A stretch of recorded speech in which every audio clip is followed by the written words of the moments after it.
Graça e paz, destemidas poderosas do Senhor. Hoje nós temos um título extremamente importante nos nossos dias. Você sabia que cerca de 18% da população brasileira em alguns estados chegam a ter depressão?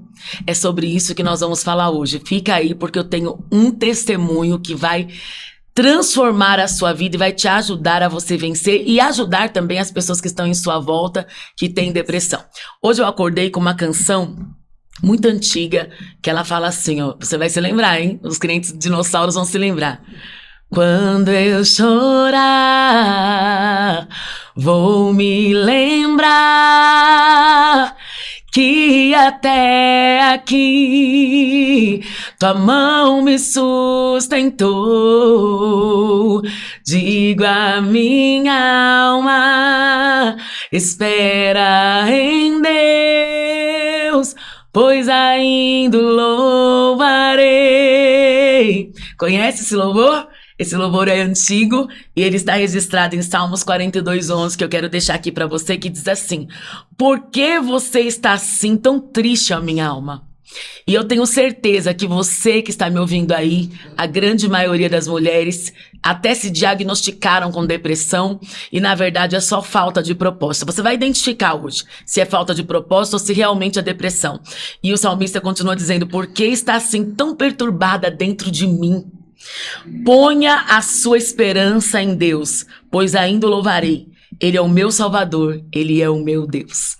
Essa é a canção, essa é a palavra, essa é a poesia que você precisa se lembrar no dia de hoje. E eu trouxe uma pessoa que fez dessa palavra a sua canção, a sua história, a sua vida. Uma mulher que eu admiro muito, que tem um trabalho relevante com crianças, uma mãe, uma esposa, uma professora querida, pastora Templo Church, pastora Gilda. Amém, bispo, que honra. Que alegria ter você Que aqui, alegria, pastora. que alegria.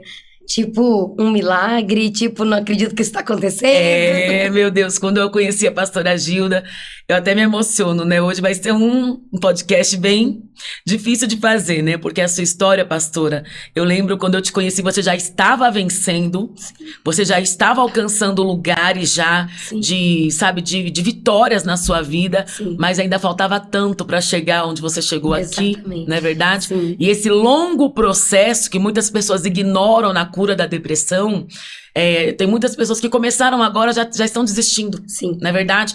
Então é muito importante você ouvir esse testemunho, fica até o final, por quê?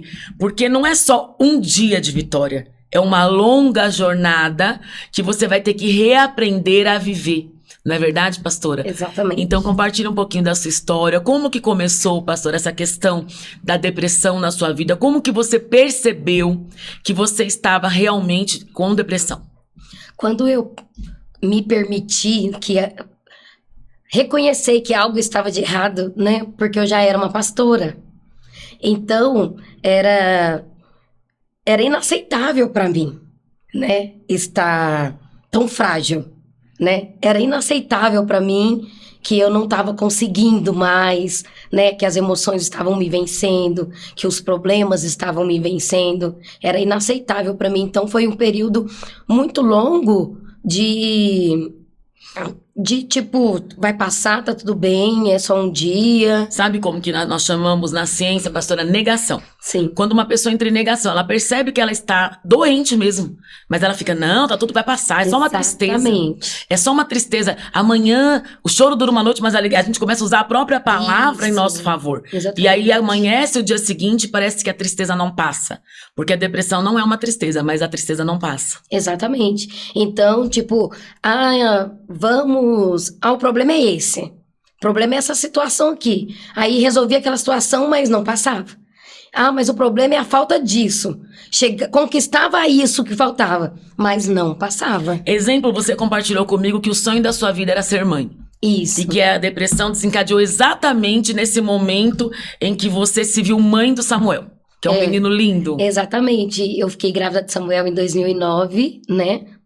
Depois de 4 anos, né? Bem difíceis, frustrados, assim, tentando, ouvindo várias vários diagnósticos de que não poderia, uns que poderia. Foi bem difícil essa fase, até que no início de 2009 eu engravidei. Então, eu achava que ali tudo ia ser resolvido. Tudo aquilo que faltava e que ninguém sabia que faltava, porque eu não deixava ninguém perceber que algo faltava. E aí eu falava assim, o meu sonho era de ser mãe. Então, toda aquela minha tristeza e toda aquela ausência, quando eu era questionada por pessoas mais próximas, eu dizia, ai, porque eu quero ser mãe.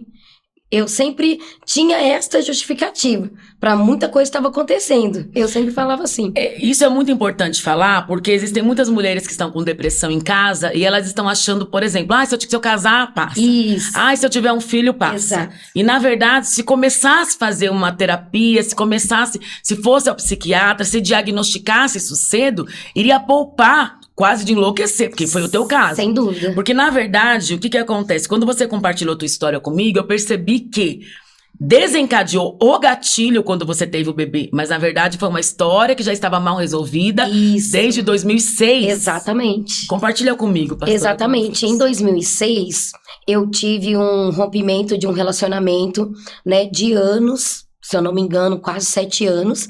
E a gente já estava para casar, mobília, a casa estava sendo construída, né, vestido de noiva, tudo pronto.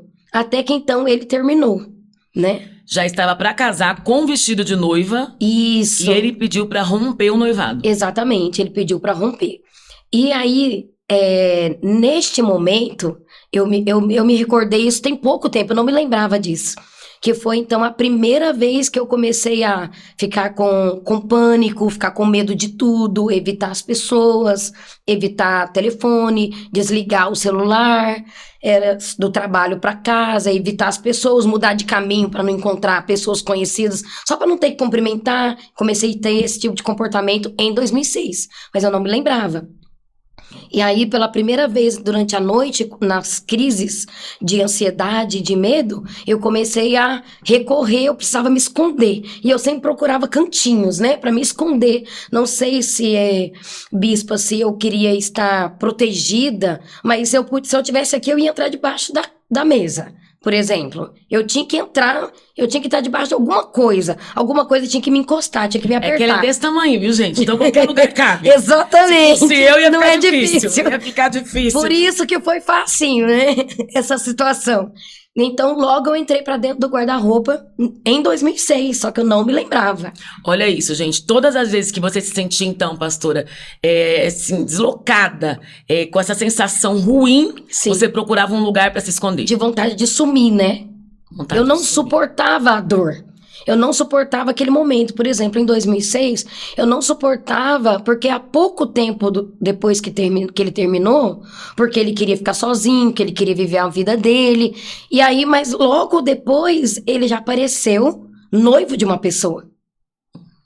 Então, eu percebi que eu fui trocada, que o assunto, né, não é que eu fui trocada por ela, mas eu fui trocada, a situação não era verdadeira, né, o assunto assim, eu quero ficar livre, não quero ficar livre, eu quero ficar livre só de você, né, eu quero um relacionamento, mas não quero com você. Isso é muito triste porque um dos maiores fatores da depressão, sabia que é a comparação? Você se compara a outras pessoas e no mundo que nós vivemos hoje está muito complicado. Porque a insatisfação tem tomado conta da vida das pessoas, não é porque a vida delas seja ruim. Sim. É porque elas estão comparando com a vida da internet. Sim. Ninguém mostra coisas ruins na internet. Você coloca lá seu dia mal na internet? Ninguém. Eu também não. Mas quando você olha a vida daquela pessoa, você fala, então a minha vida é muito ruim. Sim. Essa comparação que você acabou de fazer, pastora, então quer dizer que não era bem verdade, ele me trocou. Olha o que aconteceu.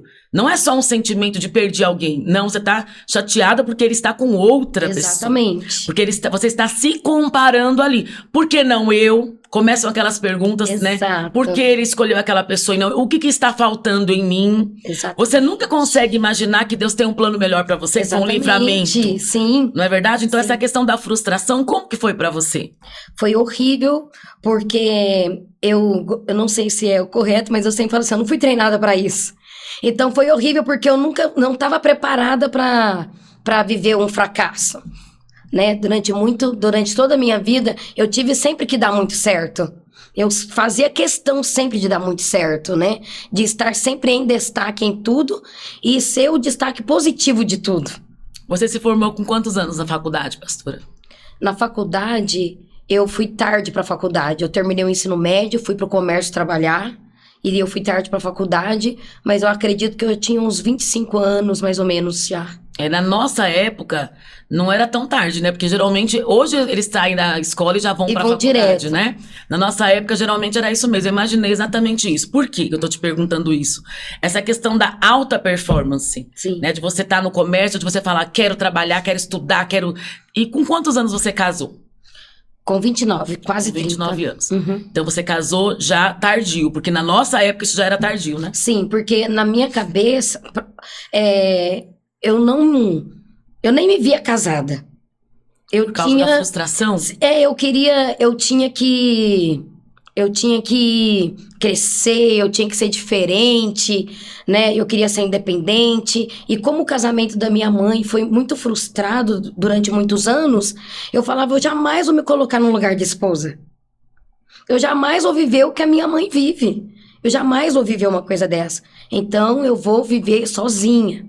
E aí, depois, eu tive esse relacionamento, né? Que foram um dos pouquíssimos que eu me relacionei muito pouco na vida por conta dessa proteção, né? Eu jamais vou viver o que a minha mãe vive. Então, a ideia é não se relaciona, então, né? Então, nunca vou estar abaixo de homem nenhum, nunca vou aceitar ninguém me tratar assim como minha mãe era tratada. E aí, de repente, eu conheci esse rapaz, nós ficamos muito tempo juntos, né?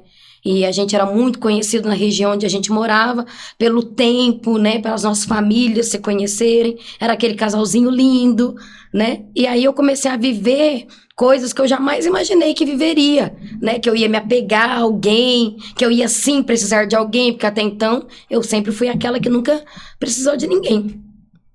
E quando você se viu sozinha, como que você deu oportunidade para uma outra pessoa? Quando esse relacionamento terminou, que eu entrei pelo guarda-roupa pela primeira vez, né, que era uma fuga, né, eu não queria estar naquele lugar, eu não queria estar naquela casa, aquela casa me lembrava ele, porque a gente estava montando a casa, nós não moraríamos ali, mas a casa estava sendo construída e aqueles móveis, aquilo tudo estava sendo comprado para ir para nossa casa. Então, quando eu olhava para aquilo tudo, mas não tinha mais ele, aquela situação não existia mais, eu não suportei. E aí, então, eu percebi que eu não era tão forte como eu achava que eu era. Isso é dureza de você perceber, porque a maioria das pessoas que sofrem muito... Tem gente, por exemplo, que quando percebe que tá com depressão, até ajuda no processo, que ela vai pra cama, ela fala, eu não tô afim. Outras estão morrendo, trabalhando... E aquele estresse crônico. Foi o meu caso. Começa aquele estresse que não acaba nunca. Um ódio sem fim. Exatamente. Uma tristeza, uma angústia. E nesse momento que você se percebeu assim, o que aconteceu com você? A minha mãe percebeu a situação e me levou para casa. Então, eu já morava sozinha, independente. Aí eu voltei para casa dos meus pais. Comecei a tomar remédios manipulados, né, na época, escondidos, né, ninguém sabia. Com vergonha do tratamento. Com vergonha de aceitar que alguma coisa estava acontecendo, né, e foi um processo, foi exatamente o que a senhora disse, porque enquanto ele não estava com ninguém, aí, sabe, estava aceitável a situação, mas a partir do momento que foi um momento próximo, que ele apareceu se relacionando sério com alguém, vivendo a vida que ele tinha comigo, com outra pessoa, foi aí que eu percebi que a questão não é que ele não queria um relacionamento, ele não me queria. Aí foi aí que eu fiquei mal, foi neste momento que eu fui pela primeira vez numa igreja evangélica. Olha. Foi neste momento que eu fui. Amares que vem pro bem, pastora. Foi neste momento que já existia uma vontade muito grande dentro de mim de ir, mas por conta dos padrões religiosos da minha família, por conta de quem eu era dentro da Igreja Católica, era um desejo oculto, né? Eu sempre passava nas portas, tinha muita vontade, assistia DVDs, mas bem escondidinho, né? Desejando aquilo, mas bem escondidinho. O que acontece? Nós respeitamos as religiões, porém, o que acontece? Quando você está com uma intimidade com Deus, que é isso que a igreja proporciona, Sim. aquele ambiente profético, aquele ambiente de cura, você consegue ter um acesso a Deus. Não é só aquela pessoa sacerdote, mas você tem esse acesso a Deus. Isso. E foi aí, só que o que é importante? É importante nós entendermos que quando você está passando por um processo de depressão, parece que você foi curada. E não foi, né, pastor? Exatamente. Porque é bom a gente começar do começo, nós devemos começar sempre do começo, porque depois ela seguiu a vida, casou, Exato. teve o filho, e aí é que veio desencadear realmente uma depressão real. 3 anos Se depois. tivesse tratado, pastora, com seriedade, sem vergonha de falar para as pessoas, estou num processo de depressão, ao invés de esconder, tomar esse remedinho aqui, deu uma melhorada e tá tudo certo. Exatamente. Porque é isso que as pessoas têm feito, a maioria das pessoas fazem isso. Foi exatamente o que Elas eu fiz. tomam um remedinho, elas conversam com alguém, com uma melhor amiga, ao invés de buscar uma terapia que tenha realmente um embasamento científico, realmente possa te ajudar, buscar uma religião que realmente ajuda, né? Buscar uma terapia cognitiva, comportamental, para alinhar o teu cérebro. O que eu costumo dizer, pastora? A depressão não acontece aqui, como as pessoas pensam. Eu tô sentindo. Tá aqui, ó, na minha garganta, eu não consigo botar pra fora. Não é aqui, é aqui. É no sistema límbico, olha aqui, ó, é no sistema límbico do cérebro. Então é dentro, é cerebral. Não é simplesmente uma emoção, sabe, errada, um sentimento. É porque ela tá chateada porque o marido foi embora, ela tá chateada porque não deu certo a vida, ou tá chateada sem motivo. Não precisa de um motivo. É uma questão aqui cerebral. Exatamente. Né? Uma falta de regulagem, uma falta hormonal. Então precisam fazer várias avaliações que uma pessoa que não é capacitada não vai poder ajudar. Exatamente. E aí você seguiu a vida. Aí segui a vida, casei e logo antes de completar 1 ano de casado, eu vim embora para Monte Verde. Né? Vim embora para Monte Verde, casada. E aí aqui em Monte Verde eu comecei a congregar numa igreja, que era a igreja da minha cunhada, e eles estavam num processo sem pastores e tudo mais. E aí a gente começou a trabalhar, eu, como sempre, muita Marta, fazendo, acontecendo, servindo. Amando as pessoas. Exato, trabalhando numa escola muito, muito relevante lá. Assim que eu cheguei, o Senhor já me deu uma oportunidade muito boa de emprego. Então eu já comecei num ótimo trabalho lá. Aí comecei a conviver com ótimas pessoas, com ótimas conexões. Aí começamos a fazer um trabalho lá na igreja, que estava muito carente, não tinha mais pastor local, a igreja estava bem desanimada. E aí chegamos mandando ver mesmo. E aí a igreja se reuniu e me pediu para eu aceitar ser ungida pastora. Para eu ser a pastora da igreja. Eles então fizeram um cafezinho, pediram para tomar um café comigo. E eu fui achando que era, meu Deus, qual é o problema da vez, né? Fiquei bem preocupada. E cheguei lá, me deparei com esse convite. Porque eles gostariam de falar, olha, escolhe quem você quer vir te ungir, seus pastores de Lavras, mas se torne a nossa pastora. Então, mesmo dentro desse processo, você começou a ter vitórias na vida. Conseguiu um bom emprego, boas conexões, boas amizades. Foi ungida pastora dentro desse processo. Sim. Que aparentemente você já estava vencendo. Sim, é porque assim, eu decidi ignorar. Tipo, vou colocar em algum cantinho aqui, fica aqui. Gente, olha essa frase que a pastora falou. Ela decidiu ignorar. É exatamente sobre isso que as pessoas precisam saber. Olha que incrível. Porque a depressão, você precisa gerar um enfrentamento. Sim. Quanto mais você ignora, pior você vai ficar. Exatamente. Então, porque quando você ignora, você camufla Isso. os sintomas. Eu tava triste, agora eu tô feliz. Isso. Só que a depressão não é sobre estar triste. É sobre essa questão cerebral. Então, quando eu ignoro, eu sigo a vida, eu consigo trazer coisas boas, que também é importante, tá, pastora? Sim. É muito importante. Sim. Porém, se você não trata realmente a raiz e os fatores, o que vai desencadear? Exatamente. Eu me julgava muito. Em alguns momentos que tudo estava acontecendo e eu tinha que estar feliz. Em algum momento eu não estava. Então eu ficava muito brava comigo mesma.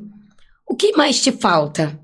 Eu me sentia ingrata com as pessoas, me sentia ingrata com Deus, Então, não me permiti. Por que você tá triste? Se tá tudo acontecendo. Olha pro seu trabalho, olha como essa igreja te ama. Eu fui muito amada naquela igreja, fui muito aceita, fui muito recebida. Então, assim, as pessoas realmente queriam estar perto de mim. A gente tinha aquela agenda mesmo. As pessoas queriam receber aquilo que o Senhor dava. Então, de repente, ficava mal. E logo eu dava um jeito de guardar esse sentimento de novo. Qual é o motivo de você estar mal, Gilda? Você não tem o direito de estar mal. Olha para sua vida. Olha onde Deus te colocou. Né? Eu sonhava com Monte Verde. Eu via Monte Verde na revista e eu falava, meu Deus, um dia eu vou passear lá, nem que seja 2 dias, eu vou conhecer esse lugar. De repente eu me vi morando naquela cidade. E eu falei, o Senhor fez. Então eu não tenho o direito de estar triste hoje por nada. Eu não tenho direito.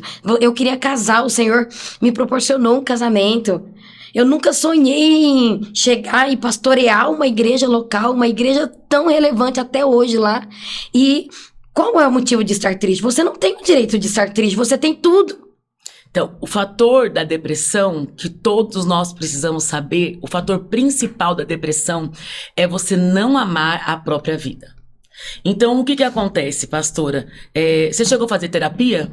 Fiz depois. Fez Depois do nascimento do Samuel. Tá.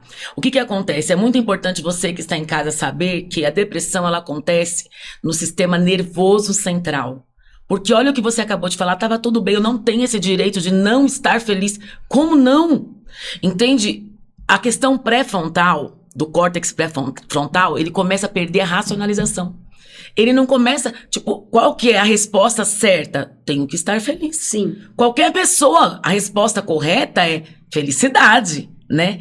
E esse sentimento que não acontece, não tem alguma coisa errada? É isso. Então, essa é a primeira questão. Se você está vivendo exatamente como a pastora Gilda está compartilhando aqui, está tudo bem na tua vida e você começa a não ter sentido na vida, pode ter certeza que o teu sistema nervoso central está comprometido. E aí, pastora, como foi? E aí eu entrei numa busca, então é assim, antes era o casamento, a restauração da vida sentimental, casei. Aí não estava bom em Lavras, mudei de cidade, né? Aí chegando lá, trabalhando, aí veio o pastorado e estamos seguindo. Mas sempre faltava algo. Então o que tá faltando? Aí falta um filho. Aí eu entrei na busca do filho. Aí eu preciso de um filho, então, porque aí vai ficar tudo bem. Quando nasceu o bebê, vai Aí ficar quando tudo nasce, perfeito. exatamente, né? Ficou perfeito? Não ficou. Quantos anos de espera para nascer o Samuel? 4 anos. 4 anos porque você tentava ou você não queria ter filhos logo? Eu queria ter filhos logo, mas era uma questão mesmo de saúde, né? Questão de cistos, de miomas. O que prejudicava ainda mais. E Exatamente. aí você colocava a tua emoção naquilo. Se eu tivesse saudável, eu estava Exatamente. feliz. Bispa, É assim eu que sempre acontece. falava assim, ó, gente, por que comigo é assim? Se a mulher foi criada para ter filho e nem para isso eu sirvo. Olha, No meu oculto, nas minhas conversas com Deus, era assim, né? E eu colocava essa Gilda que ninguém conhecia pra fora, né? isso é muito triste porque a maioria das mulheres depressivas, que a depressão ela atinge homens também, mas a mulher, no caso da mulher é pior, porque ela fica ruminando a autoimagem negativa. Exato. Por que eu não sou, né, gorda, ou magra, ou Sim. alta, ou baixa? Ela tem sempre uma questão da imagem pessoal Sim. comprometida. E o teu Exato. caso era porque eu não consigo engravidar. Sim. E aí, então, em 2009, eu engravidei, né? Fiquei muito feliz, mas bem delicada de saúde também, né? Mas, assim, muito feliz. Mas ainda existia aquele sentimento que aí começou a ser... As pessoas começaram a perceber mais. E elas percebiam porque o seu comportamento mudou? Porque aí, de vez em quando, eu já tava tendo um desânimo que as pessoas não viam em mim, né? Aquelas crises de choro que eu não costumava ter publicamente, já não conseguia controlar, mas tá tudo bem, é a gravidez. Aí começou a ser por conta da gravidez, né? Eu comecei a expor, aproveitando o momento, né? E a sua família percebeu? A minha família... Eu acredito que eles achavam que era por conta da gravidez. Achava que era uma depressão pós-parto. Também uma questão mais assim da gravidez. E como que você lidava com o bebezinho? Você chegava a cuidar ou você tinha dificuldades? O bispo, o primeiro ano, eu suportei bem essa situação, né? No primeiro ano, aquilo que eu disse para a senhora. Eu pensava assim, eu tô vivendo meu maior sonho. Porque hoje em dia eu sei o que é sonho por conta do Samuel. Aquilo que eu dormia e acordava durante 4 anos pensando nisso. Das pessoas falarem assim, você vai ter uma gravidez psicológica, para um pouco de pensar nisso, para um pouco de falar disso, porque era só o meu assunto. Era uma questão de hiperfoco. Você falava, se eu engravidar, eu vou resolver meus problemas. Sim. Até em questão do casamento. E não resolveu. Não resolveu. E aí, quando o Samuel nasceu, o primeiro ano, foi tranquilo, né? De cuidado com ele, de ser aquele... ver ali o meu sonho, né? De ver o cuidado de Deus, de ver o Senhor ali mesmo. Então foi muito lindo, ele foi muito amado, muito bem recebido, né? Pela minha família, um sonho verdadeiramente. Foi viver mesmo um sonho, foi uma alegria muito grande mesmo. Mas até o aniversário dele de 1 ano, mais ou menos. Mas depois disso, eu não suportei mais. E quando você fala eu não suportei, você teve uma crise ou você desanimou? O que aconteceu? Eu fui entregando os pontos devagar. Eu parei de dar aula. Foi saindo de cena. Isso. Foi se negando. Isso, eu entreguei a escola. Quando eu voltei de licença maternidade, eu entreguei o meu cargo, não quis mais ficar. E aí eu não voltei mais trabalhar, porque eu sonhei muito com o Samuel. Eu quero curtir esse primeiro ano dele, eu quero ficar em casa, não quero trabalhar. Eu venho de um tempo de trabalho, eu quero descansar, quero curtir o meu sonho. Então foi assim. Então a primeira coisa que eu fiz foi parar a escola, porque eu não suportava mais a carga. E eu achava, como eu disse para a senhora, eu achava que mudando as situações e mudando coisas de lugar, iria resolver. Eu acreditava mesmo que iria resolver. Tipo assim, se eu parar de trabalhar, é isso. É a escola que tá me deixando louca. Isso, eu tô com muita tarefa agora. Igreja, casamento. A gente gerenciava uma pousada muito relevante lá, dava muito trabalho. E aí a gravidez, mais a igreja, mais as pessoas, né, as ovelhas da igreja. Então, o que eu vou fazer? Os membros. Então, eu preciso deixar alguma coisa. Então, vou deixar a escola. É sempre aquela questão do vazio que você não sabe aonde atirar, Isso. não é verdade? Por isso a importância da terapia. Se você tivesse feito uma terapia nesse momento, você teria sido diagnosticada cedo, não teria chegado nesse processo final de tanta dor que você viveu. Quando você começar a perceber que você está perdendo o sentido da vida, perdendo o prazer, esse cansaço excessivo, sem ter, sabe, aonde você... O que é que acontece comigo? Quando você começa a fazer essas perguntas... Procura um psicólogo, procura um psicanalista, porque você está comprometido. E o que acontece? É tão importante você saber lidar com essas informações, sabe? Porque a maioria das mulheres, mais de 90% das pessoas que estão com depressão, elas não percebem, elas acham que estão cansadas. Sim, exatamente. Foi o que, quando eu deixei a escola, eu achei de verdade que podia ser isso, que eu tinha um acúmulo de cargos e de situações, e que eu devia deixar alguma coisa e me concentrar no bebê, me concentrar no casamento, me concentrar na igreja, né? Só que aí foi piorando muito, porque a escola me faz muito bem, meu trabalho, eu nasci para isso. Eu sou muito realizada no meu trabalho. Então, eu comecei a ficar pior. Olha, quando você falou, tem que dar uma paradinha, ficou pior. Fiquei pior. Hoje eu penso, se eu voltasse no tempo, uma das coisas que eu teria feito diferente era não ter saído da escola. Quais sintomas que você acredita que trouxe piora? Quando você fala, eu piorei, essa piora você fala sobre o quê? Você teve que tipo de crise? Os pensamentos era interno, era externo? Você batia em alguém? Você ficou agressiva? Você ficou triste? Como que aconteceu isso? Eu fui me isolando, né? E de verdade eu comecei a ter medo de estar perto das pessoas. Eu comecei a ter medo de estar com as pessoas. Porque eu não estava conseguindo mais corresponder. E a igreja? Fui deixando cada dia um pouquinho, né? Cada dia cancelando uma agenda. Hoje eu não consigo. Hoje o Samuelzinho tá doentinho. Às vezes era verdade mesmo, mas era ótimo ter uma boa desculpa para não estar. O medo das pessoas era porque você tinha medo do quê? Do julgamento.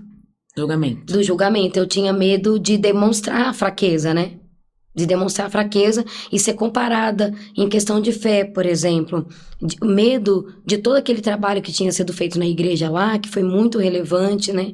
Era o medo, tipo, o discurso não condiz com a vida da pessoa, o testemunho é falso. Né? Porque como que eu pregava uma fé, como eu orava para as pessoas e as pessoas estavam curadas e eu estava tão doente. Eu não me permitia isso. Então, quando eu comecei a perceber, eu comecei a falar, eu sou uma fraude. Eu sou uma Ai, mentira. que forte. Isso é triste. Até você mesma ficava se perguntando Sim.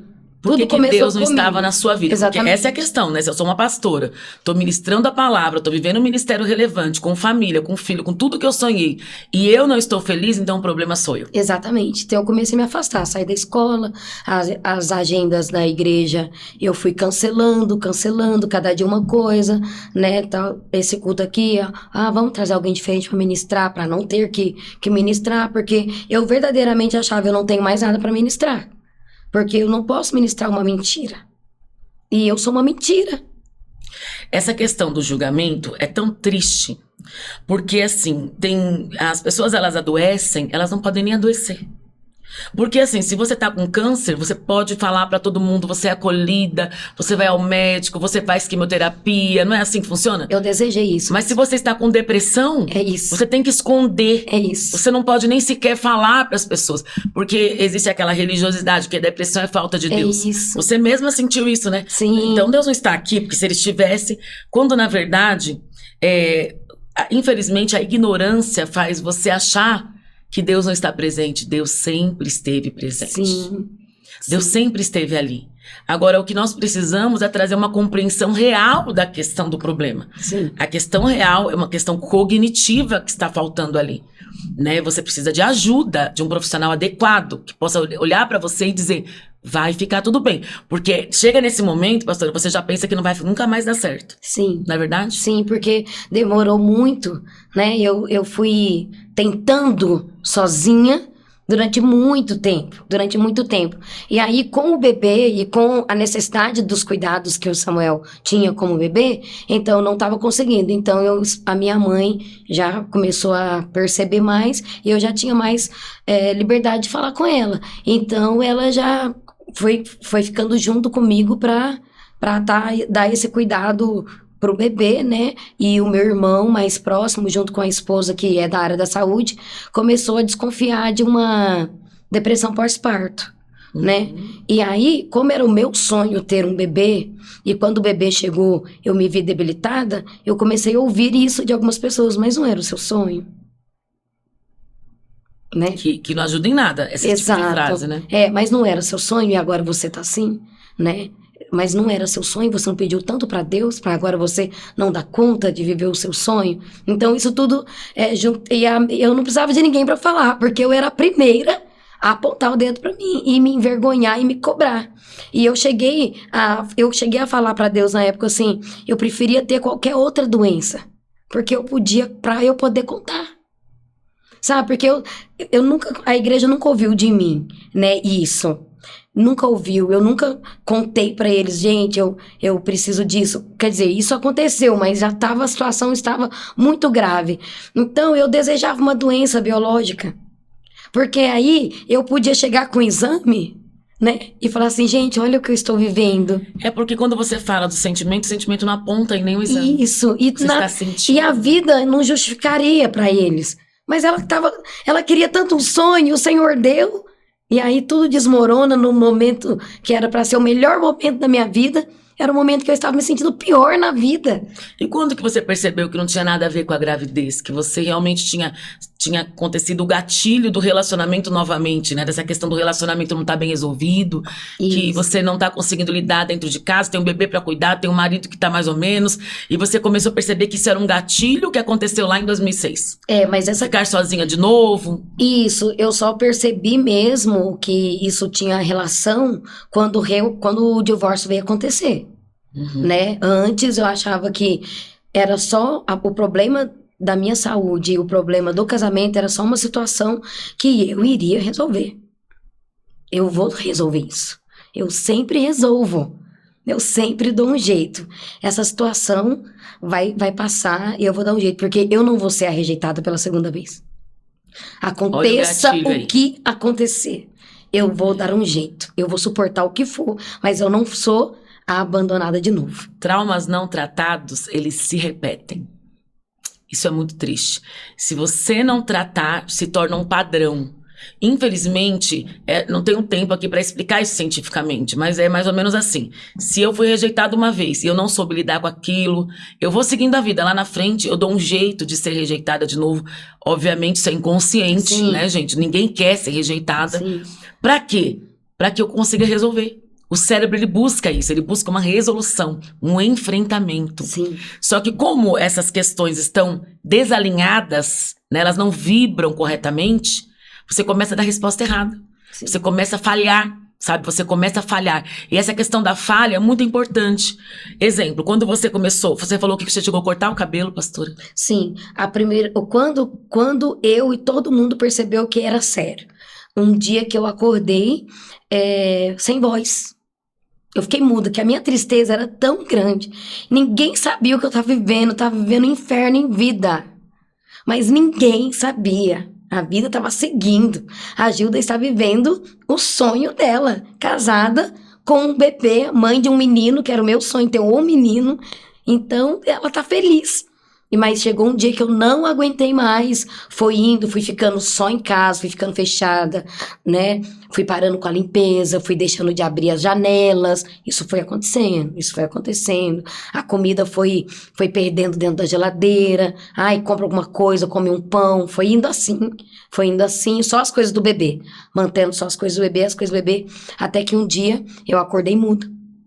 Eu não conseguia falar, a minha voz não saía de verdade. Tamanha era a minha tristeza. E aí, ele chamou o meu irmão, chamou minha família. E aí, meu irmão me levou pro pronto-socorro. E aí, o médico falou, você tomou alguma coisa? Você tomou alguma medicação? Você quis morrer? E aí, o meu irmão, eu me lembro dessa cena no pronto-socorro de Monte Verde. O meu irmão apertava muito a minha mão, né? E o meu irmão disse, pode falar a verdade, né? Pode falar a verdade. Mas não saía. Ele disse, Mas você não tinha tomado nada? Não tinha tomado nada mesmo. Era tristeza profunda. Era tristeza profunda, calou a minha voz. Eu não conseguia falar. Eles me deram um remédio, eu fiquei lá.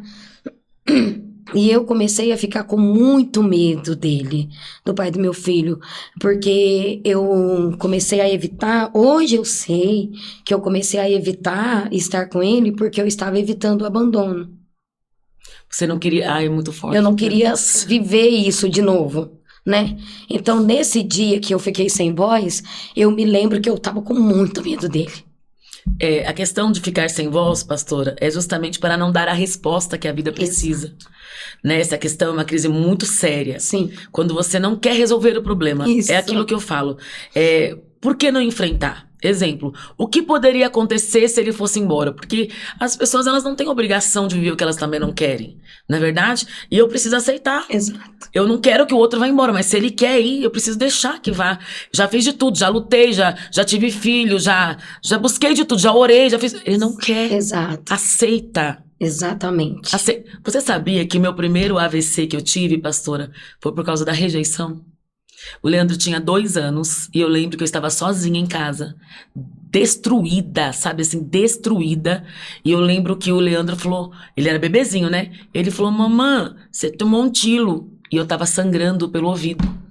Entende? Tal era a opressão da dor, Sim. Sabe? Sim. De você ter que ficar calada, de você não suportar falar com ninguém, Sim. de você ter que estar vivendo por aquele processo que você fala, meu Deus, olha o que eu fiz da minha vida, porque a gente se culpa, Sim. não é verdade? Sim. Você fala, por que eu fiz isso de novo? Por quê? Sabe? É tantos porquês que você não tem que responder nada disso. É isso. Entende? Isso não diz respeito a você, é o outro que não quer. É o outro que não quis. Eu não tenho que responder o que o outro está fazendo da vida dele. Eu preciso ter uma estratégia para a minha vida. E essa questão da falta do enfrentamento, que toda pessoa com depressão vive, isso traz danos seríssimos. Dano cerebral, dano emocional e dano espiritual. Porque nesse momento, como que estava a igreja? Meu Deus. Porque olha, eu não sei nem falar, porque assim, existiam pessoas muito boas lá, mas elas sentiam falta de mim, né? Porque quando eu cheguei no momento onde eles não tinham ninguém para cuidar deles. E eles pediram para que eu cuidasse deles. E de repente, eu não conseguia mais cuidar deles. O abandono aí. Se você estivesse em Exatamente. terapia, eu estaria falando naquilo, na sua psique já aparece logo, abandonei, fui abandonada, abandonei. Olha o protocolo da Exato. repetição, né? Exatamente. Eu fui abandonada, agora alguém me abandona, eu abandono as pessoas também. O abandono. Essa palavra é muito forte. Exatamente, exatamente. E nesse dia eu me lembro que eu fui para casa e aí um médico, então, do pronto-socorro, né, alertou que era já um caso de depressão que precisava buscar uma ajuda médica. Mas eu demorei ainda, depois disso, a buscar uma ajuda médica no sentido de vergonha mesmo. Só que aí, nesse período todo, o meu irmão com a minha cunhada entrou em ação e falou, não, a gente vai começar a interferir. E no dia que, só que eu voltava para casa, ficava em crise assim, de desânimo, né? Então comecei a tomar uma coisinha ou outra aqui, mas no dia que eu realmente fui pro CAPS, o dia que eu realmente fui pro CAPS, foi um dia que eu sumi. Eu sumi, né? Porque, bispa, a vontade de... Eu acredito hoje que eu só não me matei de medo do inferno mesmo. Graças a Deus. Nessas horas é bom ter medo do inferno. Sim. Tinha muito medo do inferno, sabe? Tinha muito medo de desagradar a Deus. Eu tinha muito medo de desagradar a Deus. Muito medo de entristecer o Senhor e perder a oportunidade de passar a eternidade com Ele. Foi Que a isso que me ausência de manteve prazer. viva. Foi a única coisa que me manteve viva. Eu não vou mentir, nem o amor pelo Samuel, sabe assim? Eu preciso ficar viva porque eu tenho um filho para cuidar. Nem Você aí, nem pensava mais nisso. nem aí eu tinha forças. Então, a depressão, ela não é só uma ausência de prazer, mas uma dificuldade de entender os problemas. Essa questão da dificuldade de entender só um profissional habilitado que consiga estabelecer um protocolo de saúde mental. O que acontece? Hoje em dia eu sempre falo, pastor, é tão complicado porque as pessoas elas se determinam terapeutas, comportamental, emocional, e elas vão ouvir as pessoas que estão com dor, sem nenhum protocolo. Sim.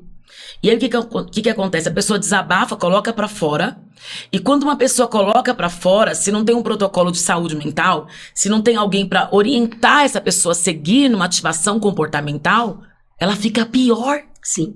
Porque você vai falar do teu problema, é a questão da gavetinha do límbico, né? O cérebro tem esse lado límbico, e ele não acontece como, por exemplo, a sua pressão arterial. Você não fica pensando, né? Vamos lá, 12/8, 12/8. Você nem pensa nisso. Né? Então, essa questão corporal, ela é automática. Mas a questão da memória, que é o cérebro emocional, ele não é automático. Você precisa abrir a gavetinha. Sim. Então, quando eu abro a gavetinha da memória ali do límbico, eu preciso ter um protocolo de teoria cognitiva comportamental. O que eu vou fazer com essa memória agora? Sofrer? Sim. É só pra sofrer? Só pra chorar na terapia? Sim. É só pra desabafar? Porque se for isso, você vai ter um problema. Você vai voltar pra casa pior. Então, se você está me ouvindo e você está com essa questão emocional muito forte em você, saiba que todas as vezes que você abre a gavetinha do límbico, que aquela questão opcional, que aquele filme, qual que é o nome daquele filme novo que tá estourado aí, que fala sobre as emoções, que é muito forte? Divertidamente. Pastora, eu fui assistir esse filme, eu fiquei pensando, gente, é muito bacana. Sabe? Porque é exatamente assim. Você assistiu? Sim. Pega aquela bolinha da memória, lembra? Sim. O que você faz com a bolinha da memória? Se você colocar na conexão cerebral, na hora a ativação acontece. Sim. E ela vibra exatamente o sentimento que foi do passado. Sim. Você começa a sentir de novo tudo aquilo ali.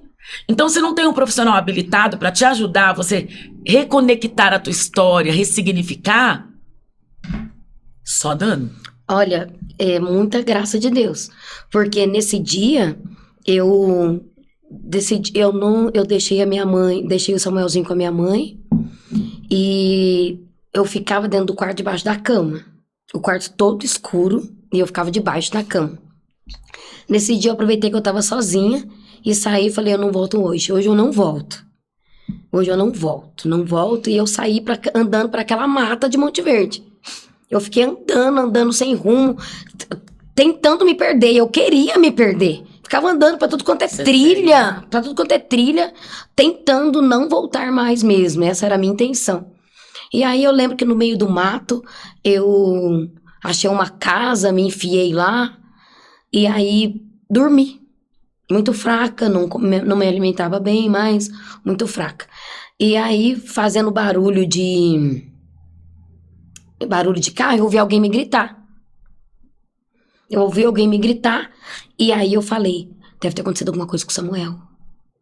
E as pessoas estão me procurando, porque aconteceu alguma coisa com o Samuel.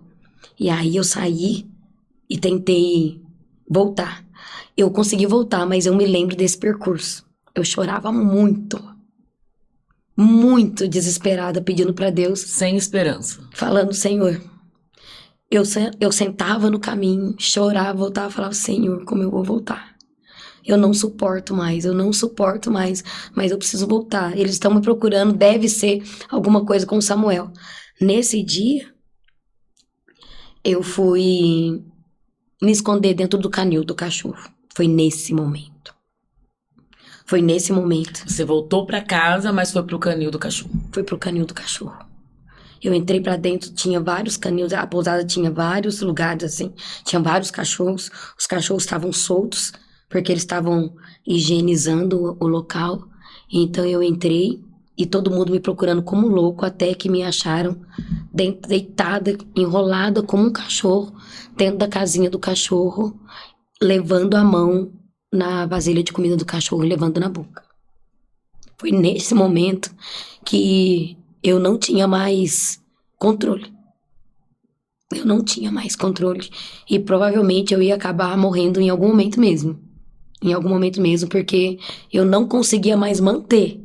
Eu não conseguia mais manter o status, né? Manter as aparências. Não dava mais. Era impossível manter as aparências, né? Eu queria ser um cachorro. Eu queria ser qualquer coisa, mas não queria ser eu. Eu queria ser um cachorro naquele canil, mas eu não queria mais ser a mulher que é abandonada. Aquela que ninguém aceita. Aquela que não presta para ser mãe, que tanto sonhou, para ser a esposa, que tanto quis. Eu preferia ser um cachorro, mas eu não queria mais voltar para aquela vida e encarar aquilo que eu sabia que ia acontecer, porque eu tinha certeza que meu casamento não existia mais e que isso era questão de tempo, que isso seria público e eu não viveria aquilo. Eu seria capaz de viver internada numa clínica para ter uma desculpa, para não precisar olhar para as pessoas e falhar e encarar as pessoas e falar de novo. Eu não ia suportar de novo. Então, eu precisava de um jeito de não viver aquilo. Eu precisava de viver alguma coisa que fosse ser um cachorro. Aí, nesse momento, a minha família procurou ajuda psiquiátrica. Qual é a dor que você não está suportando? É isso que te levou para a depressão. Exatamente isso. A questão do abandono é tão forte que você preferia qualquer coisa. Exatamente. Até enlouquecer. Exatamente. Do que encarar o abandono. Por isso ficar sem voz, por isso fugir, por isso se tornar qualquer coisa menos ter que encarar. Por que a terapia é importante, pastora? Porque a terapia faz você enxergar o exagero da emoção. Sim. A emoção é real, sim, ela existe, ela está aflorada, mas o abandono, esse significado tão grande que você trouxe para a tua vida, ao ponto de trazer essa loucura emocional toda, né? Esse descontrole, o abandono, é essa palavra. Foi o abandono que fez você, surtar. Exato. Chegaram a falar isso para você? Depois, né, nesse auge, então eu fui pro CAPS, né? A minha cunhada conseguiu um atendimento de emergência, porque eles me acharam naquela situação, né? E aí eu já não vou, já não tinha mais essa. Eu já não reagia mais. Vamos no CAPS, vamos. Aí cheguei lá, me lembro do cheiro do CAPS até hoje, naquele primeiro momento. Eu me lembro. E quando eu fui atendida, né, eu saí de lá já com muita medicação, já tomei medicações lá, né, minha cunhada, o meu irmão me acompanharam nesse momento, né, porque neste momento ele me entregou para minha mãe. Neste momento ele falou, essa mulher não tem nada a ver com a mulher que eu me casei, né, essa mulher não tem nada a ver com quem eu conheci, e vai acontecer alguma coisa com ela e vocês vão me culpar. Eu não dou conta disso. Pode levar ela e o filho dela. Foi nesse momento, então, que a minha mãe, o meu irmão, minha mãe falou, tá bom, eu cuido. E aí, então, eu comecei o tratamento, né, psiquiátrico. E aí eu comecei com 2 medicações, pelo que eu me lembro um pouco. Chegou a internar, pastora? Eu não cheguei a internar por conta da minha mãe. A minha mãe não gostaria que eu me internasse. E aí o CAPES disse que não ia ser necessário, que eles iam dar todo o apoio. E eu recebi um apoio, assim, verdadeiramente. Eu tive todo o apoio do CAPES de Camanducaia, todo o apoio do psiquiatra, dos psicólogos. Dei trabalho porque eu não aceitava terapia. Eu faltava, eu ia, chegava lá, eu ficava quieta. Eu não falava, eu não me abria, porque eu não conseguia assumir aquilo, né? Eu não podia verbalizar, porque senão ia se tornar verdade. É tão importante a terapia. Se você tivesse em terapia, pastora, se eu tivesse sido a sua terapeuta, eu ia te falar uma coisa muito importante, né?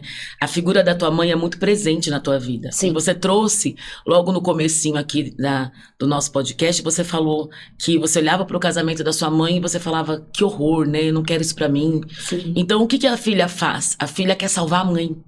Então, a filha fala, eu não vou separar. Só que eu também não quero ter um casamento qualquer. Sim. Entende? Eu quero ter um casamento bom. Exato. Porque se eu fizer isso, eu estou salvando a minha mãe. Mas ao mesmo tempo, se eu tiver um casamento bom, eu não estou honrando a minha mãe. Porque como que vai ser isso? Ela vai ficar olhando pra mim, sendo uma pessoa feliz e ela não? Infelizmente, o ser humano faz isso. Sim. E aí, infelizmente, o cérebro começa a te sabotar, sabe? Exatamente como aconteceu, para que eu precise da mãe, da proteção da mãe, do acolhimento da mãe. Então, hoje a mãe sou eu. Quando você se tornou mãe, desencadeou tudo isso. Sim. Exatamente por causa desse processo. Quando eu falo isso, o que vem no teu coração? Vem que, como eu fui sempre muito independente, então eu sempre fui um pronto socorro para minha mãe. Então ela não precisou muito ser minha mãe, né? Porque ela lidava com meu pai alcoólatra, com os meus irmãos menores, ela trabalhava muito, ela trabalhava escondido, meu pai era muito agressivo, então eu estava sempre socorrendo, né? Na ausência dela eu estava cuidando, eu estava limpando, eu estava fazendo tudo para quando ela chegasse, a luta dela ser menor, né? Então, minha mãe nunca precisou me levar num ginecologista, por exemplo. Eu sempre fui independente. Eu pensava assim, bispa, a minha mãe já tem tantos problemas, né? Então eu quero ser a solução. Então eu não me coloquei no lugar de filha, né? Tentando evitar mais um problema para ela. E aí, quando eu fiquei grávida do Samuel, a gente se aproximou muito. Muito mesmo. É a lembrança mais afetiva que eu tenho da minha mãe na gravidez, né? Porque foi muito difícil a gravidez, né? Foi muito difícil. A rejeição mesmo, assim, o fim do casamento aconteceu aí e a minha mãe me acolheu muito. E a minha mãe cuidou, ela viu ela entendeu o que estava acontecendo e ela entendeu que eu precisava dela como mãe. E aí ela veio com tudo mesmo, né? E quando a senhora falou isso no curso, que eu entendi. Quando a senhora falou sobre isso no curso, quando a senhora falou, eu não permito ser feliz porque a minha mãe não foi, eu não posso desonrá-la, né? Eu não posso estampar minha felicidade para ela. Quando a senhora trouxe isso no curso, eu entendi o que aconteceu comigo. Ela cuidou muito de mim, muito do Samuel, né? E esse processo foi mais ou menos 1 ano, né, de CAPES, guarda-roupa, o CAPES, o guarda-roupa, né? Ficava dentro do guarda-roupa. Ficava, a maior parte do tempo, eu escolhia, era uma opção. Outra coisa também que é muito forte, pastora, na sua vida, é aquela questão de você mostrar para sua mãe que ela pode ser frágil, né? Sendo frágil.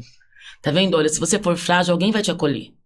Porque essa também é uma frase, porque o oposto do abandono é o acolhimento, né? Sim, Se eu não quero ser abandonada, eu quero ser acolhida. sim. Então, essa questão é muito forte. Sempre que você estiver passando por um processo, observa a frase que aparece, né? No teu caso, a palavra Sim. forte, abandono. Então, busca acolhimento. Então, é simples a vida. Toda pessoa que está com depressão precisa de acolhimento. A pessoa que está com depressão, ela está se sentindo sozinha. Ah, mas tem que estar todo mundo aqui. Mas está todo mundo para quê? Né? Para pagar uma conta, para estar presente ali, para fazer um churrasquinho. Sim. Mas está sendo ouvida? Sim, com certeza. Será que estão olhando para você? Exemplo, eu cresci, eu era dona do meu nariz, mas era isso que você queria? Você teve uma escolha, tipo assim, é isso que eu quero para mim, eu quero ser independente?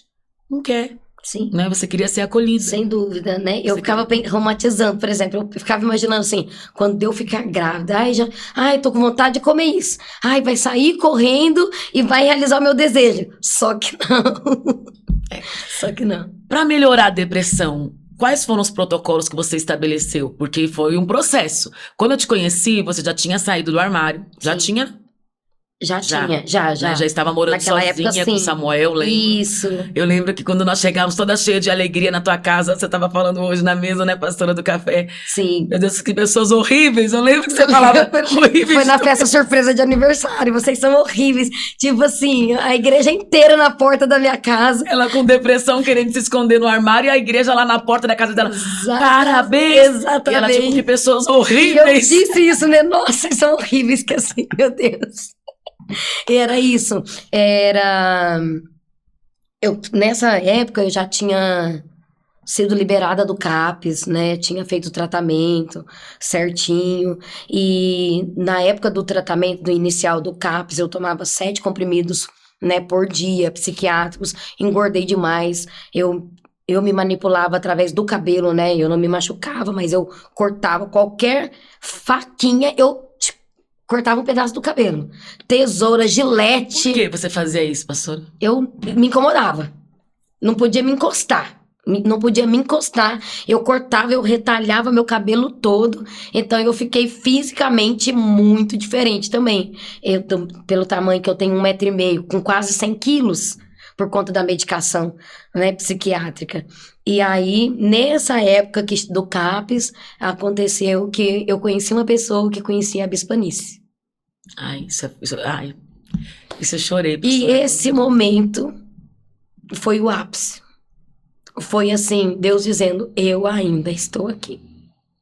Porque eu falava assim, bispo, as pessoas falavam, né, vamos orar, tal. Eu não lia mais a Bíblia, eu enlouqueci de verdade. Eu via, eu como professora alfabetizadora, eu desaprendi a ler.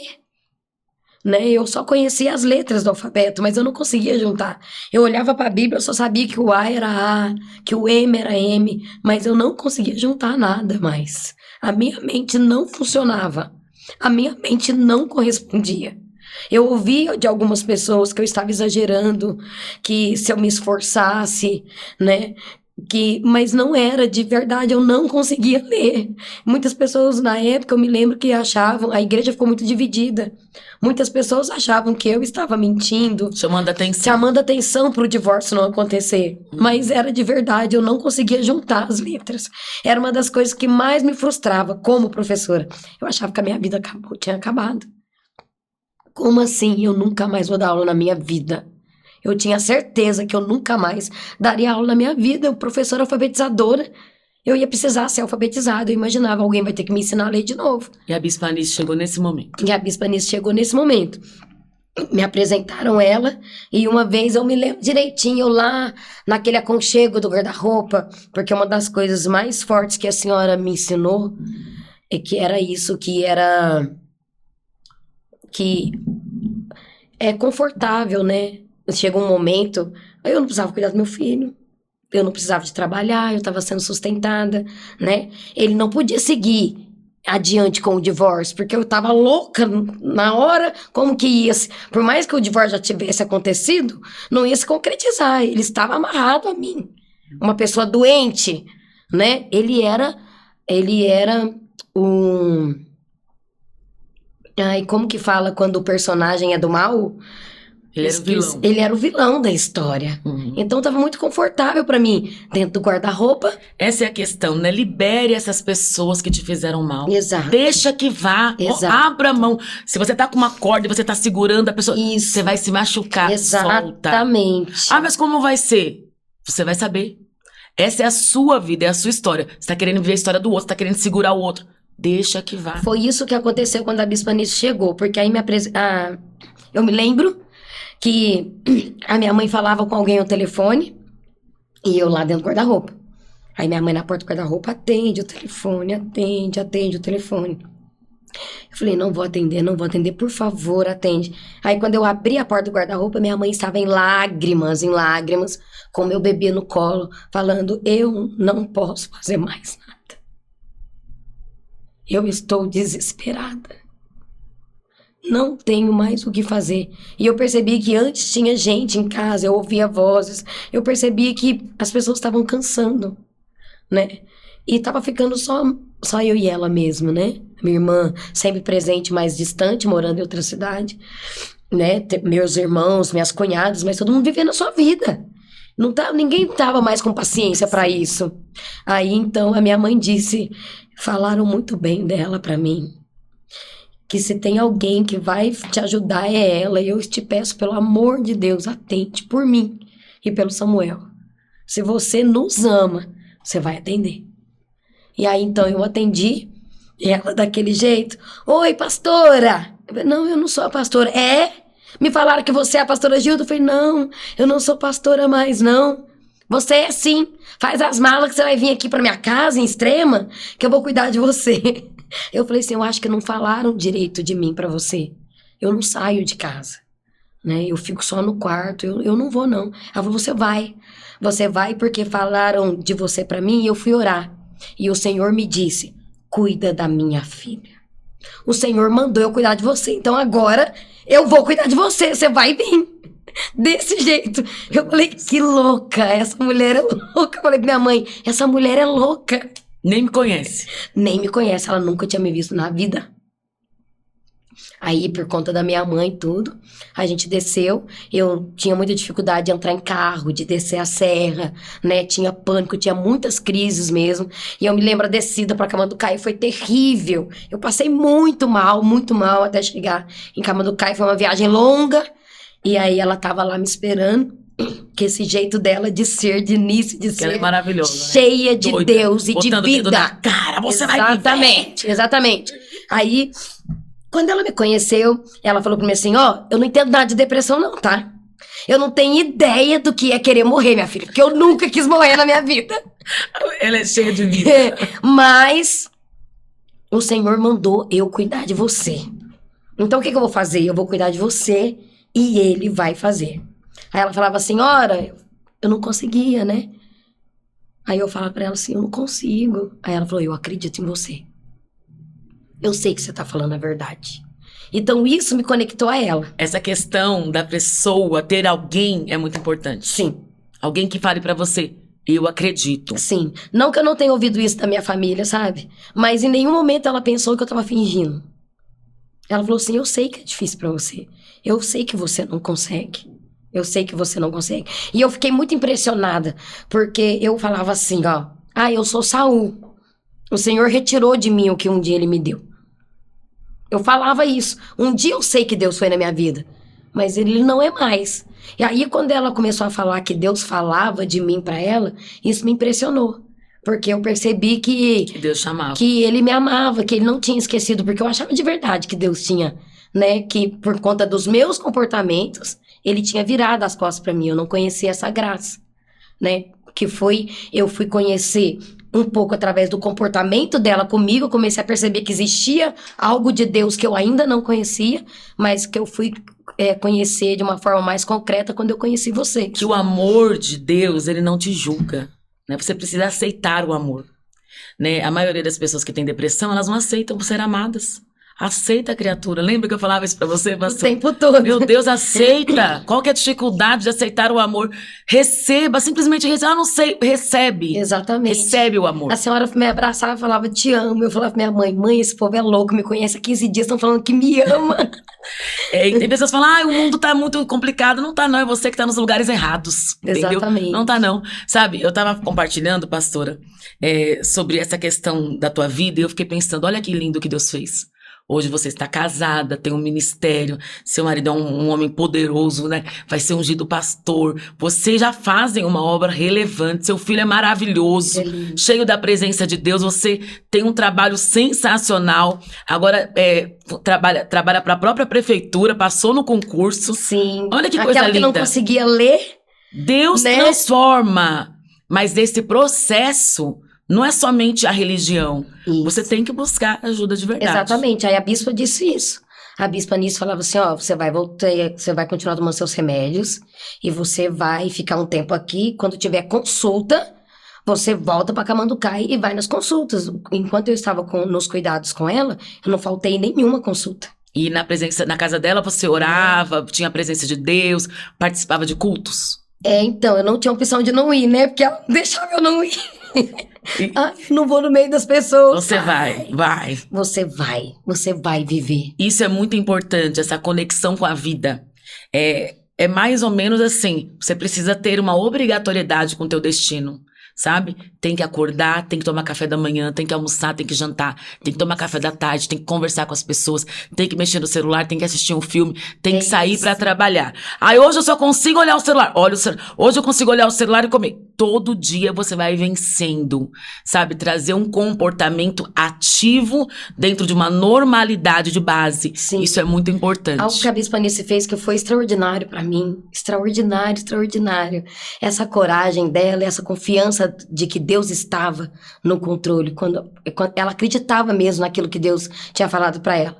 Porque as pessoas não me deixavam ter cuidado do Samuel, né? Porque eu não cuidava, não tinha condição. E aí um dia ela falou pra mim assim, ó, você vai pro tratamento, você vai pra Camanducaí, tá? Você vai pro CAPS, faz o tratamento tudo certinho, ó, conversa com o médico, porque não tá dando não, você tá muito dopada, você tá tomando muito remédio. Vê com ele a possibilidade de começar a diminuir isso daí, que você tá sendo cuidada, que você quer, né? Demonstra essa vontade, demonstra que você quer, né? E aí, quando você voltar, você vai voltar com o Samuel, tá? Aí eles não vão deixar ela, o filho é seu. É isso aí, se obrigue a viver as suas responsabilidades. Volte aqui com Samuel, comece a cuidar. Não era seu sonho? Você vai cuidar, porque Deus deu ele pra você. E ela falava assim, ó, Deus não deu Samuel pra manter um casamento. Deus realizou o seu sonho. Isso, que lindo. Viva o seu sonho, ele é seu. Ele é seu, Samuel é seu. Viva ele. Aí quando eu voltei, e aí ela falou, eu fui no psiquiatra, eu falei, doutor, eu tô com muito remédio e tal. E ele falou assim, Gilda, eu acredito muito em você. Era pra você estar com muitas outras medicações, mas eu acredito verdadeiramente na sua fé, nas pessoas que cuidam de você. Vou deixar com 7 mesmo. Aí quando cheguei em casa, ela me ligou. O que ele falou? Aí ele falou que eu vou ficar com 7 meses, que eu devia estar tomando muito mais. Aí ela disse, eu me lembro como se fosse hoje, bispa. Ela disse no telefone, eu cancelo esta palavra. Nossa. E eu declaro que é do 7 pro 0. Hoje eu vivo o 0, que ela declarou. As pessoas perguntam, bispo, é verdade que você não toma mais nada? Nada. Nada. Nunca mais. Meu Deus, que desde o encontro com Deus com vocês. Meu Deus. Nunca mais. Nunca mais nada, nenhum ansiolítico, nem a base de se permita viver, natural. Se permita viver essa cura. Sabe, eu sempre falo, você tá às vezes nos lugares errados. Procure uma igreja que te acolha, que te direcione, que tenha pessoas que te amem, sabe? Você precisa de família, você precisa de direção, você precisa trabalhar. Vai por mim, você consegue. Não é verdade, pastora? Consegue. Se você tivesse que deixar uma palavra final para essa pessoa que está nos ouvindo aqui, olha aqui e fala para ela.